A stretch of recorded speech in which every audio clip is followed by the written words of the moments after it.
नागपुर महानगर पालिका की सत्ता में एक बार फिर काबिज होने वाली भारतीय जनता पार्टी ने नया प्रयोग किया है।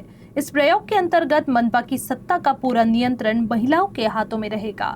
मनपा के इतिहास में यह पहला मौका है जब महापौर, उप महापौर और स्थायी समिति अध्यक्ष पद की बागडोर महिला के हाथों में रहेगी। इस प्रयोग को मुख्यमंत्री द्वारा अपनी गृह नगर में लाड़की बहनों को रिटर्न गिफ्ट दिए जाने के तौर पर भी देखा जा रहा है। नीता ठाकरे, लीला हाथीबेड़ और शिवानी दानी, ये तीन महिला आने वाले वक्त में नागपुर महानगर पालिका की राजनीति की प्रमुख चेहरा होंगी। ये तीनों न केवल बतौर जनप्रतिनिधि अपनी जिम्मेदारी संभालेंगी, बल्कि मनपा की जनता के लिए बनाई जाने वाली नीतियों को भी तैयार करेंगे। भाजपा का ये प्रयोग नागपुर महानगर पालिका में ऐतिहासिक है। शहर अध्यक्ष दयाशंकर तिवारी इस निर्णय पर बताते हैं कि उनकी पार्टी सिर्फ भाषणों में ही नहीं बल्कि कृति में भी सत्ता महिलाओं को सौंप रही है। जगाच्या इतिहासात पहिल्यांदाच 9व्यांदा महिला वित्तमंत्रीने आपला बजेट मांडला। आमची सनातन परंपरेप्रमाणे देवीचे आम्ही नवस्वरूप मांडतो आणि प्रत्येक बजेटमध्ये वेगवेगळा देवीचा स्वरूप निर्मलाताईचा दिसला आपल्याला। हा एक संयोग आहे की कालच तो जगाचा इतिहास घडला आणि आज भारतीय जनता पक्षाच्या नागपूरची पूर्ण कोर टीमने निर्णय घेऊन नागपूर महानगरपालिकाचे तीनही पदांवर महिलांना बसवण्याचा निर्णय घेतला। महापौर म्हणून नीताताई ठाकरे, उपमहापौर म्हणून लीलाताई हाथीबेड आणि स्थायी समिती अध्यक्षचं नाव आम्ही ज्या दिवशी इलेक्शन त्या दिवशी घोषित करू, पण ती सुद्धा महिलाच आहे आमचे। या दृष्टीने भारतीय जनता पक्ष फक्त भाषणातच नव्हे तो प्रत्यक्ष कृतीत महिलांच्या हातांना सत्ता देत आहे। हा संदेश नागपूर हा देशाची हृदयस्थली असल्यामुळे संपूर्ण देशाला देण्याचा प्रयत्न आम्ही केलेला आहे। मुख्यमंत्री देवेंद्र फडणवीस और केंद्रीय मंत्री नितिन गडकरी के शहर में इस तरह के प्रयोग को लाडली बहनों पर पार्टी के भरोसे और रिटर्न गिफ्ट के तौर पर भी जोड़कर देखा जा सकता है। बतौर नगर सेवक 4 बार विजयी हुई नीता ठाकरे नागपुर की अगली महापौर रहेंगी। उनका चयन भले ही इस पद पर निकले रिजर्वेशन की वजह से हुआ हो, लेकिन वो अपनी पार्टी के प्रयोग को सीधे महिलाओं के सम्मान से जोड़ती हैं।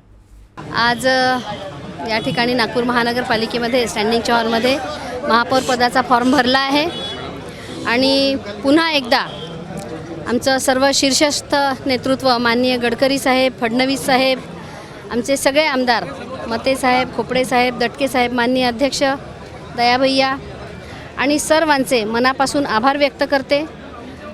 शहराची एक म्हणजे सन्मान देत असतानाच एक मोठी जबाबदारीसुद्धा त्यांनी दिली आणि ती जबाबदारी पाडत असताना या सर्वांच्या मार्गदर्शनात शहर चांगलं करण्यासाठी, नागरिकांना सुविधायुक्त होईल या अर्थाने प्रयत्न करण्यासाठी निश्चितपणे मनापासून आणि सर्वांच्या मार्गदर्शनाने प्रयत्न करेन एवढं आपल्या साक्षीने सांगते। आपणही ते निश्चितपणे आपल्याही सूचना ज्या येतील त्या सर्व गोष्टींचा निश्चितपणे विचार करणार। उप महापौर पद के लिए भाजपा में पहले दूसरा नाम सामने आया था जो पुरुष नगर सेवक का था, लेकिन नामांकन से ठीक पहले लीला हाथीबेड़ का नाम सामने आ गया। इस निर्णय के बाद भाजपा के फैसले को लेकर महिला सशक्तिकरण से जुड़ी चर्चाएं होने लगी। लीला पार्टी के इस प्रयोग पर आनंद व्यक्त कर रही हैं। एक आनंद की बात हो गई है, बहुत आनंद हो रहा है। इसके लिए हमारा शीर्ष नेतृत्व माननीय गडकरी साहब, माननीय देवेंद्र जी फडणवीस साहब, माननीय हमारे पालक मंत्री चंद्रशेखर जी बावनकुळे साहब, हमारे अध्यक्ष दयाशंकर भैया तिवारी जी, हमारे नेता माननीय मोहन भाऊ मते, माननीय प्रवीण जी दटके, इन सभी का मैं तहे दिल से आभार मानती हूँ कि उन्होंने हम पर विश्वास जता के हमें फिर से इस नागपुर महानगर पालिका में काम करने के लिए भेजा है। महापौर और उप महापौर के बाद सबसे महत्वपूर्ण पद स्थायी समिति अध्यक्ष का है। मनपा की तिजोरी की चाबी स्थायी समिति अध्यक्ष के पास होती है। इस पद के लिए न केवल पार्टी ने महिला को चुना है, बल्कि एक फाइनेंस एक्सपर्ट को ही जिम्मेदारी दी है।